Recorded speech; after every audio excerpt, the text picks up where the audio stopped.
안녕하십니까. 다음은 제3강 원리 적용이 힘든 상황의 신변보호 동작에 대해서 말씀드리겠습니다. 우리 앞에서 2강에서 원리를 활용한 어떤 그런 신변보호 동작에 대해서 이론과 어떤 실기를 보여드렸습니다. 잘 이해를 하셨는가요? 자, 우리가 일반적으로 원리를 적용할 수 있는 그런 상황, 즉 힘이 오가는 상황, 상대방이 나에게 힘을 쓰고 밀고 당기고 힘이 오갈 때는 충분히 그런 원리를 가지고 내가 몸을 보호할 수 있는 동작을 할 수 있습니다. 하지만 우리가 현실에서는 꼭 그렇게 힘이 오가지 않는 상황도 충분히 발생합니다. 그래서 여기서는 3강에서는 그렇게 힘이 오고 가고 하지 않는 그런 상황이 발생했을 때 어떻게 대처할까? 그래서 그런 부분에 대해서 잠깐 언급을 드리겠습니다. 자, 처음에 우리 나오는 게 천돌혈 활용법입니다. 자, 천돌혈 어딜까요? 자, 이게 화면에 나와 있듯이 몸의 중앙선에 그 중에서 목과 가슴이 만나는 곳입니다. 목과 가슴 만나는 곳 한번 짚어보십시오. 네, 맞습니다. 그곳입니다.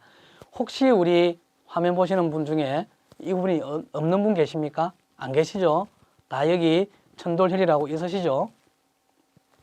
자, 이 부분이 어떤 부분이냐 그러면은 우리 몸에 숨을 쉬고 마시고 내쉬고 하는 그런 기도가 있습니다. 식도가 있고 기도가 있는데 이 천돌혈이라는 부분은 이 기도가 제일 앞으로 나와 있는 곳입니다. 제일 얕게 몸에 나와 있는 곳이고, 그 다음에 요 안쪽에는 뭐가 있냐 그러면은 우리가 기도가 숨을 쉬고 마실 때 열리고 닫히는 그런 문이 있습니다. 기도 안에 문이 있는데 그 문이 이쪽을 지나간다고 합니다. 그래서 요 천돌혈을 건드리면은 어떤 현상이 일어나느냐, 우리가 한번 건드려 보시죠. 자기 몸을 한번 이렇게 이 천돌혈을 눌러 보십시오. 다 한번 눌러 보셨습니까? 어떤 현상이 일어나는가요? 네, 맞습니다. 기침이 일어나죠. 조금 세게 누르면은 기침이 많이 나오고, 약하게 누르면 기침이 한두 번 끝입니다. 자, 그래서 이 천돌혈, 기침이 나오는 이 작용을 우리가 활용하는 겁니다. 자, 제가 앞에서 말씀드렸지만 가능하면은 상대방을 터치할 때 몸에 손을 댈 때는 폭행 동작이 아닌 방법을 사용해야 된다고 했습니다. 그 다음에 또 한 가지는 다치지 않는 방법, 그죠? 폭행의 동작과 다치지 않는 방법을 쓰고 어떻게 상대방이 힘을 주고 빼고 이렇게 힘이 움직이지 않는데도 내가 호신을 하느냐, 불가능하다라고 생각할 수 있습니다. 하지만 그럼에도 불구하고 우리가 또 가능하도록 만들어야 됩니다. 그래서 금방 그런 부분을 다 뺀 폭행이 아닌 동작, 그 다음에 상해가 일어나지 않는 동작, 이런 방법을 활용하려고 합니다. 물론 좀 이따가 실기 동작에서 잠깐 보여드리겠지만 절대로 가능하면은 주먹을 쥐거나 손날을 펴거나 이런 동작으로 상대방을 터치해서는 안 됩니다.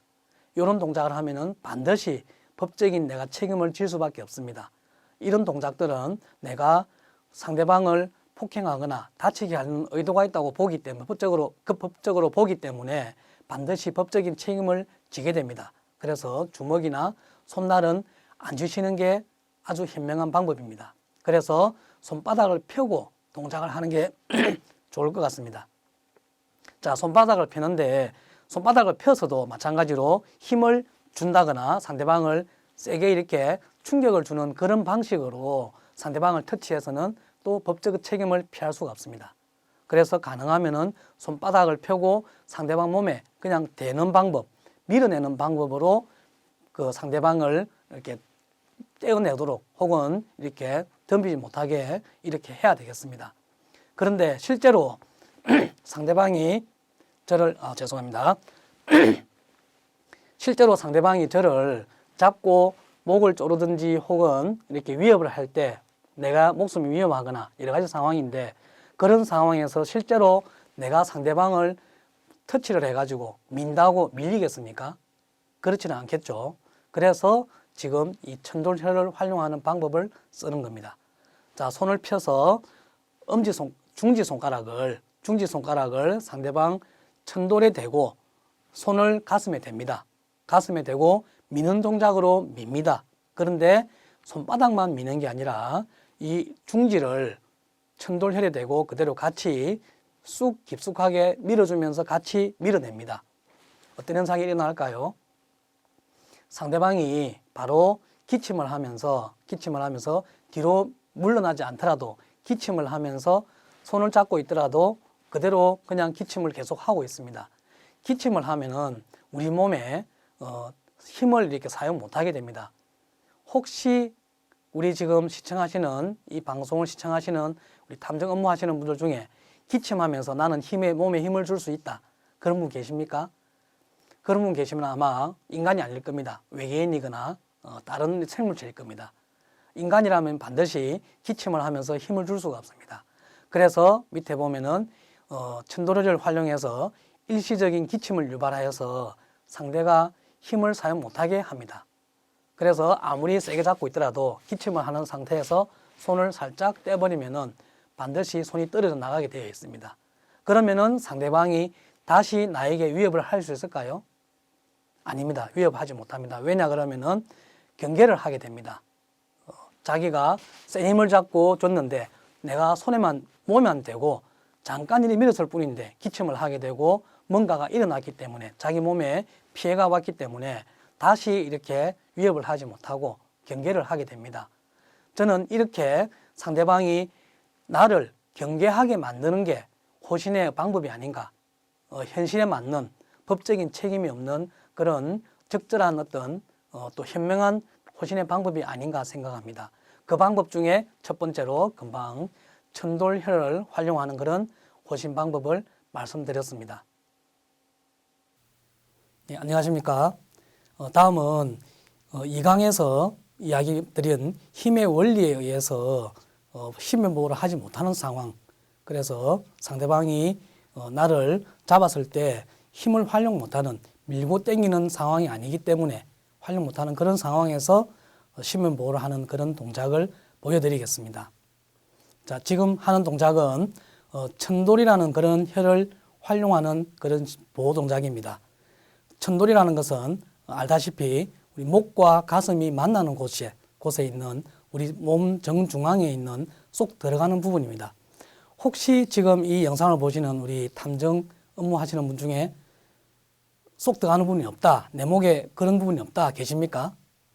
그런 분은 인간이 아닙니다. 그래서 아마 외계인 같습니다. 그래서 그 누구나 다 있는 그런 부분입니다. 그 부분을 활용하는 겁니다. 자, 우리 일반적으로 천돌에 대해 설명하기 위해서는 조금 상식적으로 알아야 될 부분이 있습니다. 혹시 그 TV에 보면은 동물의 왕국이라고 혹시 잘 아시죠? 거기 보면은 사나운 맹수들이 많이 나옵니다. 그 맹수 중에서 베테랑 맹수, 오래된 맹수와 초보자 맹수가 있습니다. 그 차이점이 뭘까요? 자, 우리 초보자 맹수, 처음 이제 사냥에 나서는 맹수들은 먹이를 잡을 때 주로 엉덩이, 꼬리, 다리 이런 부분을 뭅니다. 그런데 그렇게 물다가 발에 채이기도 하고 그렇게 하면서 많은 실수를 하게 됩니다. 그런데 오래된 우리 맹수들, 즉 베테랑 맹수들 어떻게 합니까? 뛰어가서 바로 탁 무는 부분이 있죠. 어디로 뭅니까? 예, 맞습니다. 바로 목을 뭅니다. 목을 물면 바로 그냥 한 방에 쓰러지게 됩니다. 그래서 목이 아주 중요한 어떤 그런 우리 급소의 요소입니다. 그 중에서 이 천돌이라는 부분은 우리 사람이 건드렸을 때 숨을 제대로 못 쉬고 호흡을 제대로 못하게 하는 그런 요소입니다.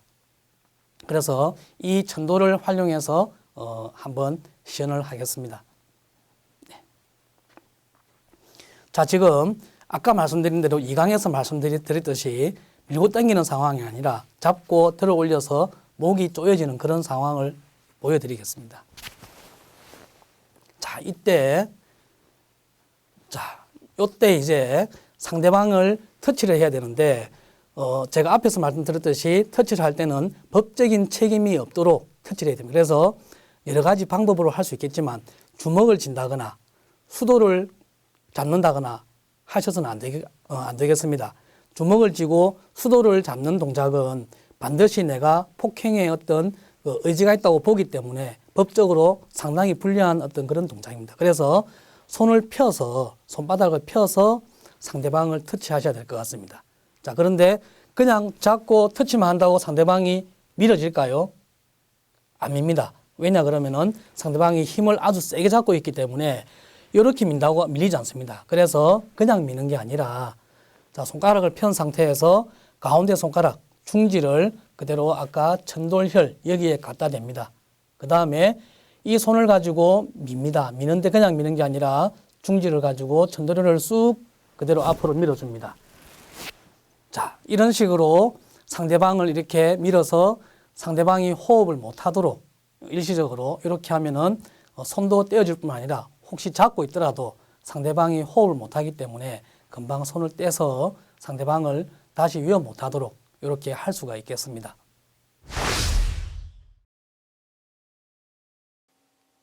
자, 다음은 횡격막 활용법입니다. 아까처럼 원리 적용이 힘든 상황, 2강에서 말씀드린 활용의 원리, 회전의 원리, 흐름의 원리, 이런 원리가 적용이 안 되는 상황 두 번째입니다. 상대방이 아까 앞에서 이렇게 영상을 보았듯이 멱살을 잡고서 목을 쪼은다거나 해서 내가 위험한 상황, 목숨이 위험한 상황, 힘이 적용이 되지 않는 상황, 그런 상황에서 활용하는 방법입니다. 자, 횡격막 말씀 많이 들었죠? 자, 횡격막의 제일 우리 몸의 가운데 있는 곳이 어디입니까? 예, 바로 명치입니다. 명치. 그래서 명치와 횡격막은 사실은 하나입니다. 자, 그러면 횡격막이 하는 역할이 뭘까요? 왜 횡격막이 명치하고 비슷한 역할도 하고 위험할까요? 자, 우리 남자분들은 특히 우리 군대에서 많이 경험을 하죠. 군홧발에 차여가지고 죽는 사람도 나오고, 명치를 맞으면은 일반적으로 우리가 목숨이 위험합니다. 목숨이 죽을 수도 있습니다. 자, 그러면 제가 질문 하나 하겠습니다. 왜 명치를 맞으면은 목숨이 위험할까요? 네, 맞습니다. 숨을 쉬지 못하기 때문에 위험합니다. 자, 그러면 왜 명치를 맞으면은 숨을 쉬지 못할까요? 네. 그 부분에 대해서는 의문점 별로 안 가지시죠? 대부분 그렇습니다. 저도 큰 의문점 없이 지내왔기 때문입니다. 하지만 사람의 몸을 제대로 파악하고 이 호신의 원리를 제대로 이해하기 위해서 조사를 해보니까 아주 거기에는 많은 원리들이 들어가 있습니다. 그래서 오늘 제가 잠깐 명치와 횡격막에 대한 원리를 잠깐 설명드리고 우리 어떤 그런 활용하는 방법을 설명드리겠습니다. 자, 횡격막 여기는 우리 몸의 갈비뼈 밑으로 모두게 다 있습니다. 자, 한번 자기 몸 손을 대고 명치를 따라서 갈비뼈 밑으로 한번 옆구리를 한번 툭툭 한번 쳐보겠습니다. 자, 다 쳐보셨습니까? 그 다음에 아무데나 옆구리 한번 쳐보십시오. 횡격막 밑에, 갈비뼈 밑에 있는 횡격막을 쳤을 때 하고 그냥 옆구리를 쳤을 때 하고 어떤 느낌이 드는가요? 다르죠? 그래서 횡격막이 우리 숨을 쉬는, 숨을 들이마시고 내쉬는, 호흡하는 그런 작용을 관장하는 그런 막입니다. 자, 그러면 우리 몸에서 횡격막이 어떻게 작용할까요? 조금 이렇게 어려운 부분이 있지만 제가 조금 한번 쉽게 설명을 해보겠습니다. 자, 우리 몸에 숨을 들이마시고 내쉬는 작용을 하는 이유는 산소를 들이마시고 탄소를 내쉬는 그런, 다 배우셨죠? 그런 작용을 하기 위해서 횡격막이 움직이고 들이마시고 내쉽니다. 자, 우리 몸에서 피 속에 산소가 부족해집니다. 우리 몸에 큰일 납니다.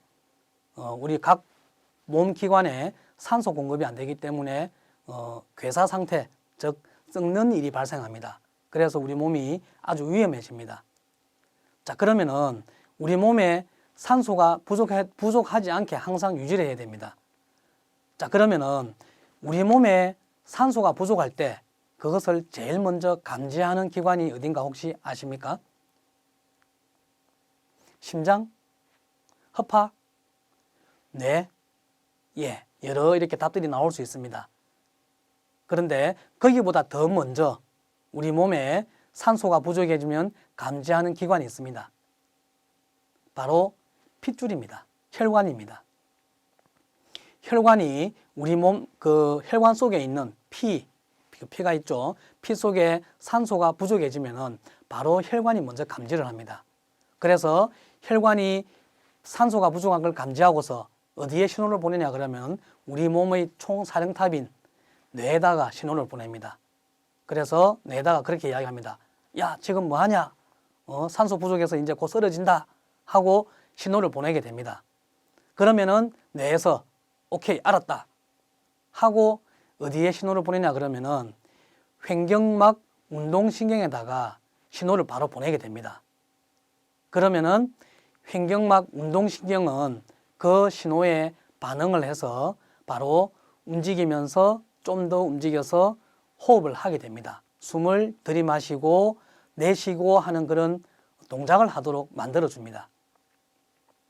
우리가 일반적으로 친구들하고 장난삼아 우스갯소리로 그런 농담을 합니다. 요즘 너 무슨 운동하니?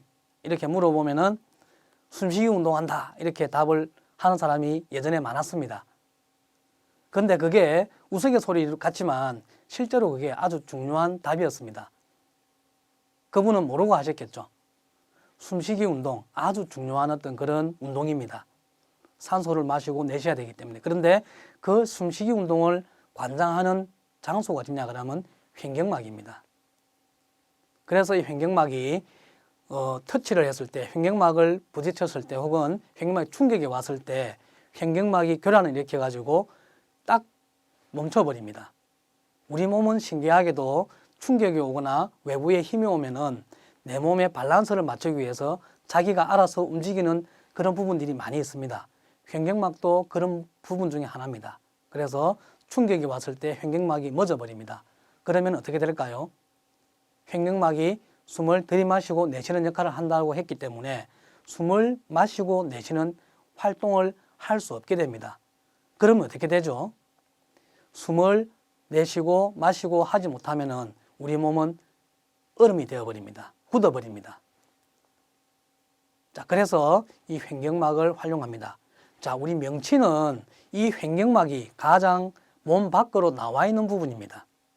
그래서 이 명치가 아주 위험합니다. 여기를 잘못 건드리면은 약한 힘으로도 잘못 건드리면은 사람이 죽을 수 있는 숨을 못 쉬어가지고 그래서 심장이 멎어버리고 횡격막이 멎어버리면은 움직이지 않으면은 산소 공급이 안 되기 때문에 4분에서 5분 정도 우리가 보통 골든타임이라 그럽니다. 그 안에 우리가 숨을 쉬지 않으면은 뇌에 산소가 공급이 안 돼서 뇌가 먼저 기사불능, 회생불능 상태가 되어집니다. 그래서 뇌세포가 죽어버립니다.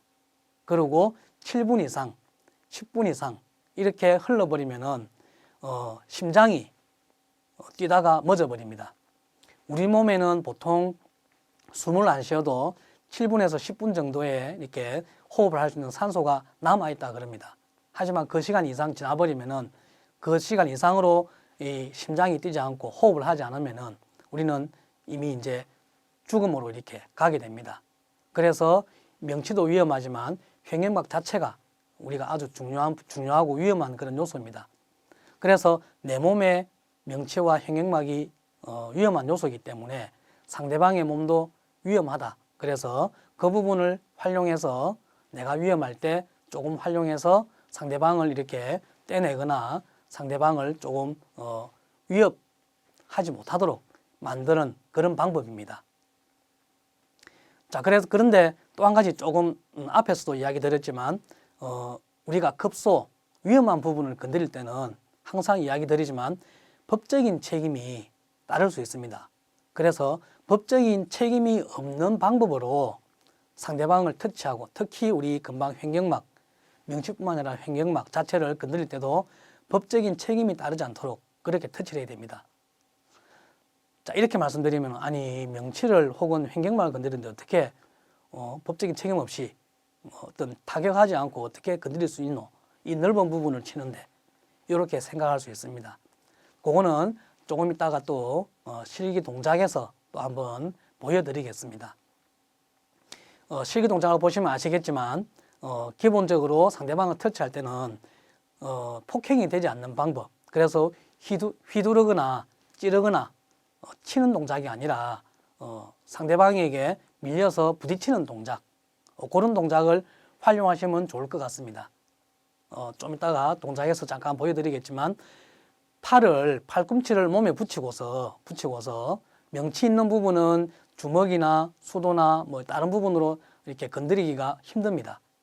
특히 이렇게 횡격막은. 그래서 팔꿈치를 활용합니다. 활용하는데 그냥 활용하는 게 아니라 팔꿈치를 몸에 붙여가지고 팔꿈치로 활용하는 게 아니라 몸의 움직임에 따라서 몸의 움직임으로서 팔꿈치를 제어합니다. 그래서 팔꿈치를 가지고 상대방을 터치를 합니다. 근데 이런 동작을 주위에서 볼 때는 내가 치려는 동작으로 보지 않습니다. 왜냐 그러면 상대방이 나를 잡고 움직이기 때문에 그 움직임에 맞춰서 내가 터치를 하기 때문에 그래서 사람들이 볼 때는 혹은 CCTV가 나를 볼 때는 흔들려서 그냥 부딪힌 걸로 이렇게 인식을 할 수밖에 없습니다. 자, 그래서 그런 부분도 사실은 어느 정도 연습이 좀 돼야 되겠죠. 그래서 우리 1강, 2강에서 말씀드렸지만 항상 이 내 몸을 보호하는 방법, 그리고 여러 가지 어떤 원리 이런 거를 내가 습득을 했을 때 단지 그거를 내가 알고 있다, 나는 잘 안다, 아는 것만으로서 그쳐서는 안 되고 그것을 연습을 조금 하셔가지고 내 몸에 좀 익숙하도록 익혀주셔야 되겠습니다. 그렇지 않으면은 위급한 상황, 다급한 상황이 발생했을 때 그것을 활용하기가 상당히 쉽지가 않습니다. 저는 올해로 무술을 한 40년 정도 한 것 같습니다. 78년도에 운동에 입문을 해가지고 그동안 쭉 해왔으니까 그 정도 해소됐고 그래서 나름대로 이렇게 여러 가지 익힌 부분들이 있지만 아직도 부족합니다. 그래서 배우기도 하고 익히기도 하고 또 연습도 합니다. 그와 같이 누구든지 뭐 꼭 운동한 저뿐만 아니라 누구든지 알고 있다고 해서 당장 이렇게 활용할 수 있는 것은 아닌 것 같습니다. 그래서 반드시 익힌 부분, 배운 부분, 알고 있는 부분을 꼭 한 번 정도, 몇 번 정도는 몸으로서 익혀가지고 내 걸로 만들어야만이 그것을 적재적소에 그러고 위험한 상황 그런 데에 활용할 수 있지 않겠나 하는 생각이 듭니다. 그리고 아까 말씀드린 대로 우리가 굳이 상대방을 타격해야 되는 상황 혹은 이렇게 터치해야 될 상황에서 꼭 이렇게 내가 휘둘러야 된다, 차야 된다, 치야 된다, 쳐야 된다 이런 생각으로 그런 개념을 가지지 마시고 내 몸을 활용해서 내 몸의 힘을 활용해서 그렇게 터치하는 방법도 좋은 예가 되지 않겠나 생각합니다. 우리 다음 영상에서 또 한번 보여드리겠습니다. 예, 다음은 횡격막을 활용해서 아까 힘이 오고 가지 않는 원리를 활용하지 못하는 상황, 그런 상황에서 횡격막을 활용한 신변보호 동작에 대해서 말씀드리겠습니다. 자, 잠시 도와주십시오. 자, 아까처럼 힘이 활용되지 않는 상황, 상대방이 잡고 들어 올려서 목을 쪼는 상황입니다. 자, 이 상황에서 자, 상대방이 이렇게 움직일 때 제가 팔을 붙이고 그대로 내가 몸을 같이 움직여 주면서 쳤습니다. 이제 금방처럼 동작을 할 때 법적인 책임이 없는 동작, 제가 팔꿈치를 가지고 들고 휘둘렀다 그러면은 이거는 폭행이 되어집니다. 그래서 이렇게 제가 팔을 몸에 붙이고서 몸을 활용해서 이렇게 그대로 그냥 부딪힌 것처럼 이렇게 제가 시연을 보여드렸습니다. 그렇게 해서 법적인 책임을 제가 좀 피해갈 수 있도록 이런 동작을 해보았습니다. 제가 금방 그 팔꿈치를 가지고 명치를 치지 않은 것은 명치는 아주 위험하기 때문에 생명에 지장이 있을 수도 있기 때문에 명치를 치지 않았고 명치와 똑같은 효과가 있는 횡격막을 건드렸습니다. 횡격막에 대한 설명은 앞에서도 강의하면서 제가 말씀드렸듯이 명치와 똑같은 어떤 효과가 있습니다. 그래서 횡격막과 명치가 똑같은 부위이기 때문에 충분히 그것을 활용하는 효율적인 어떤 방법이라고 생각합니다.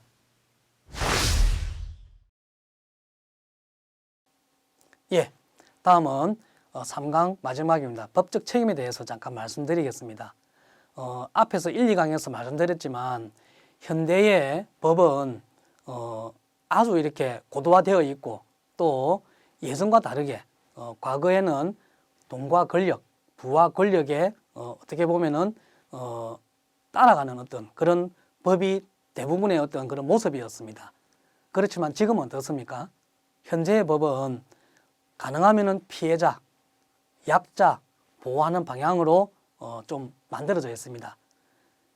일례를 들면은 우리 길에 그죠? 우리 쪼매난 이게 6살, 5살 되는 여자아이가 엄마하고 손을 잡고 갑니다. 그죠? 예를 들어서 제가 그랬다 치고 제가 보니까 너무 귀여운 것 같아. 그 애가. 그래서 그냥 지나가는 애의 그 아이의 머리를 쓰다듬어 주면서 아이고 참 귀엽네 예쁘네 라고 제가 이야기를 합니다. 그런데 갑자기 그 우리 여자아이가 5살, 6살 되는 여자아이가 저를 딱 보고 엄마를 보면서 이렇게 이야기를 합니다. 엄마, 이 아저씨가 내 머리에 손을 대서 수치심 느꼈어요. 이렇게 이야기를 합니다. 수치심. 그래서 많이 들은 이야기죠. 그러면 그 순간 저는 어떤 상황이 됩니까? 네, 맞습니다. 바로 저는 성추행범이 됩니다. 요즘 그런 상황입니다. 그런 시대입니다. 그죠? 그래서 저는 전혀 그 어린 아이에게 성추행하려는 의사도 없었고, 그리고 그 아이를 어떻게 하려는 의도가 없었습니다.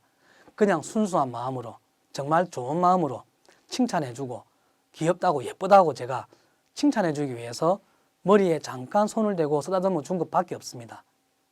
그렇지만 현실은 저 생각과 의도, 이거와는 전혀 다릅니다. 현실에서는 제 의도, 제 생각이 중요한 게 아닙니다. 그 아이, 제가 터치한 그 아이의 생각과 의도, 이게 중요합니다. 그 아이가 어떤 생각을 가졌냐? 그 아이는 감사합니다 생각이 아니고 수치심을 느꼈어요 라고 생각했습니다. 즉, 그 아이는 피해자, 약자가 되어져 있는 겁니다. 그 순간 저는 가해자가 되어지는 겁니다. 이게 현대의 법입니다. 앞으로 이 법이 지금만 그렇고 앞으로 완화되어질까요? 저는 그렇지 않다고 봅니다. 반드시 더 강화되어지고 더 보호되어진다고 봅니다. 혹자는 그런 이야기 합니다. 아이고 세상이 왜 이렇노? 법이 이렇게 이상하게 돌아가노? 라고 생각하지만 만약에 바꿔놓고 생각해가지고 제가 누군가에게 그런 어떤 터치를 당했다. 그런데 불쾌하다. 저는 법의 보호를 받습니다. 피해자 약자이기 때문에. 똑같습니다. 그래서 가능하면은 상대방을 터치 안 하는 방법으로, 그런 방법으로 뭔가가 이루어져야 됩니다. 우리 신변보호도 여기에 자유롭지가 않습니다. 신변보호 또한 앞으로 법의 흐름, 그리고 어떤 여러 가지 사회 분위기에 따라서 같이 움직여져야만이 나의 권리, 또 나의 어떤 그런 책임, 이런 부분에 있어서 좀 더 법적으로 자유롭지 않겠나 생각합니다. 우리 여기에 나와 있듯이 현대의 법은 인간의 권리, 그죠? 인권, 삶의 질을 중시하는 방향으로 더 심화되어질 겁니다. 점점 더. 그래서 이걸 더 신장시키는 방향으로 움직일 수밖에 없습니다. 그래서 신체적 접촉이 점점 더 문제되는 방향으로 사회 분위기가 조성이 되어집니다. 아마 우리 지금 요 탐정 강의를 듣고 계시는 분들 중에서 선진국이나 외국에 이렇게 유럽, 미국 이런 선진국에 여행을 다녀오신 분들이 많이 계실 겁니다. 아마 다니시면서 그런 느낌 많이 받으실 겁니다. 이상하다. 저 선진국 사람들은 희한하게 이렇게 거리를 두고 개인 거리를 자꾸 두고 접근을 하려 하지 않고 접근하면 불쾌해하고 이런 어떤 장면들을 많이 보셨을 겁니다. 그 사람들이 왜 그럴까요? 그 사람들이 그렇게 하는 것은 개인주의적인 생각, 여러 가지 어떤 그런 것도 있겠지만 기본적으로 법입니다. 법. 지금 우리가 가고 있는 법 이미 가져 있고 더 심화되고 있습니다. 즉 옆에 가다가 툭 건드리는 순간 아야 하고 이렇게 누군가가 피해자가 생기는 순간 건드린 사람은 가해자가 되어집니다. 선진국은 그렇게 안 하려고 합니다. 그래서 점점 멀어지고 있는 거거든요. 우리는 어떻습니까? 우리도 지금 그렇게 가고 있다고 봅니다. 그래서 가능하면은 터치가 많이 안 되는 상황, 그런 상황에서 우리가 신변보호, 호신술도 적용이 되어야 되지 않겠나 생각합니다. 물론 가능한 부분이 많이 없습니다. 불가능할 수 있습니다. 하지만 그럼에도 불구하고 해내야 됩니다. 예, 그래서 우리 신변보호 및 호신술의 개념도 그리고 또 모양도 변화해야 된다고 봅니다. 가능하면은 앞에서 말씀드렸지만 법적인 책임이 크지 않는 그런 방법으로, 그런 방향으로 또 이런 방법을 통해서 신변보호, 호신술도 해야 된다고 또 그런 고민도 해야 됩니다. 반드시. 이전의 모습, 치고 차고 꺾고 던지고 넘기고 그렇게 힘으로써 하는 그런 어떤 신변보호 방법을 조금 벗어나서 물론 그런 상황도 또 필요합니다. 아까 내 목숨이 위험한 상황, 정당방위가 인정되어질 수 있는 그런 상황에서는 필요하지만 그렇지 않고 우리가 일반적인 상황, 대다수의 일반적인 상황에서는 꼭 이렇게 정당방위가 아니라고 봅니다. 그런 상황에서는 반드시 이런 부분이 필요하고 특히 우리 탐정 업무를 하고 계시는 이 법의 최선에서 움직이는 그런 우리 탐정분들은 법의 변화, 시대의 변화 여기에 빨리 발을 맞춰 가지고 움직여야만이 큰 실수를 저지르지 않고 또 여러 가지 어떤 그런 피해 또 나의 피해도 있지만 내가 의뢰해 받았던 그런 의뢰인의 피해 같이 올 수가 있습니다. 그래서 그런 부분에서 좀 자유롭지 않겠나 생각을 합니다. 꼭 한번 이 부분에 대해서는 유념하시고 상대방을 터치할 때 신변보호뿐만 아니라 상대방을 터치할 때는 반드시 이런 법적인 문제에 대해서 반드시 한번 생각해 보시고 그렇게 터치하셔야 될 것 같습니다.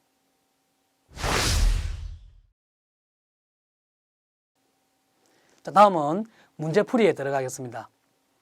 자, 문제 첫 번째 문제입니다. 급소를 활용한 신변보호 동작 시 주의사항이 아닌 것은입니다. 자, 자신의 몸의 급소를 먼저 알아야 된다. 활용하고자 하는 급소의 장단점에 대해 인지해야 한다. 맞는 말입니다. 그죠? 금방 1번에 자신의 몸의 급소를 먼저 알아야 된다는 것은 내가 내 몸의 급소도 모르는데 상대방의 급소를 활용한다. 그거는 저는 거짓말이라고 봅니다. 그래서 평소에 아까 말씀드린 여기 급소, 그 다음에 우리 천돌혈, 그 다음에 횡격막 이런 부분에 대해서 한 번씩 두드려 보시고 눌러 보시고 하면서 내 몸의 급소의 위치가 어딘가를 정확하게 항상 인지하고 계셔야 됩니다.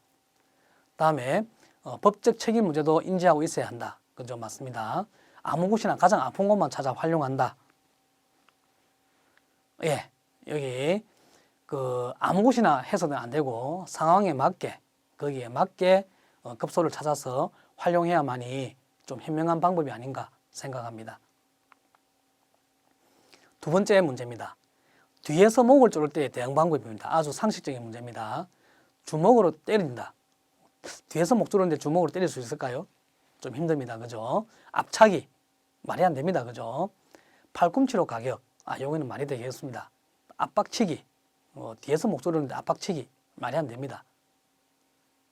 자, 뒤에서 목 조를 때는 팔꿈치로 가격합니다. 그죠? 근데 아까, 잠깐 언급했듯이 우리 횡격막. 그죠? 명치는 상당히 위험합니다. 그리고 뒤에서 목을 조를 때는 명치를 보통 이렇게 방어를 하면서 위협하는 사람이 방어를 하면서 목을 조르기 때문에 명치가 잘 안 쳐집니다. 그래서 대부분 횡격막을 활용해서 가격을 해야만이 팔꿈치로 가격을 해야만이 상대방을 떼어낼 수 있지 않겠나 생각을 합니다. 세 번째 문제입니다. 위급한 상황에서 어쩔 수 없이 부상을 피하여야 할 때 가장 적합한 방법입니다. 사고가 났습니다. 보니까 부상이 내가 들어가면은 같이 부상을 당할 것 같아요. 어떻게 할까요? 즉각적 일시적 후퇴 맞는 것 같습니다. 긴장 감소, 단호한 대항, 신변 보호 기술, 그죠? 요거는 현장에 안 맞는 그런 상황입니다. 자, 일시적 즉각적 후퇴. 우리 탐정 업무 하시는 분들은 어떠한 상황이든지 위험한 상황이 되면은 1차적으로는 내가 안전해야 됩니다. 나 자신이 안전해야만이 의료인도 구할 수 있고 누구도 구할 수 있고 위급한 사람도 구할 수 있습니다. 그래서 제일 우선적으로 나의 안전을 먼저 우선해야 됩니다. 그래서 즉각적 일시적 후퇴를 해서 그 다음에 상식적이겠지만 119에 전화하든지 경찰에 전화든지 해가지고 내가 할 수 없지만 그 전문가들이 와서 그 상황을 다시 해소하도록 만들어주면 되겠습니다. 예, 다음은 그동안 한 것을 요약 정리해 보겠습니다. 천돌혈 활용법입니다. 천돌혈 어디에 있죠? 우리 몸 중앙선상에 있는 목과 가슴이 만나는 곳, 폭 들어가는 곳입니다. 이곳이 천돌혈이라고 했고, 이 부분이 기침을 유발하는 곳이기 때문에 급소로서 상처가 없고, 또 폭행의 어떤 방법이 아니래도 이것을 활용할 수 있기 때문에 유효한 그런 어떤 급소라고 활용한다 그랬습니다. 다음 횡격막 활용 방법입니다. 앞에서 언급드렸듯이 횡격막은 숨을 마시고 내쉬는 그런 호흡 작용을 하는 그런 곳입니다. 그래서 그 효과가 명치와 똑같은 효과입니다. 횡격막이 가장 밖으로 나와 있는 부분이 명치라 그랬습니다. 그래서 명치와 횡격막은 똑같은 장소입니다. 특히 횡격막은 명치보다 위험한 요소가 좀 덜 하기 때문에 좀 더 안전하게 상대방을 떼어낼 수 있는 그런 방법으로 활용하는 급소라고 말씀드렸습니다. 다음은 법적 책임입니다. 앞에서 말씀드렸지만 법적 책임이 크지 않는 방법으로 신변 보호를 어떤 이런 기술들을 활용해야 될 것 같습니다. 우리 탐정들은 꼭 고민해야 됩니다. 그 다음에 우리 법의 변화, 그 다음에 시대의 변화에 발맞추어서 행동하고 움직이고 그렇게 해야만이 우리 탐정들이 더 현명하고 또 법적 어떤 그런 책임에 휘말리지 않는 그런 탐정이 되지 않겠나 생각합니다.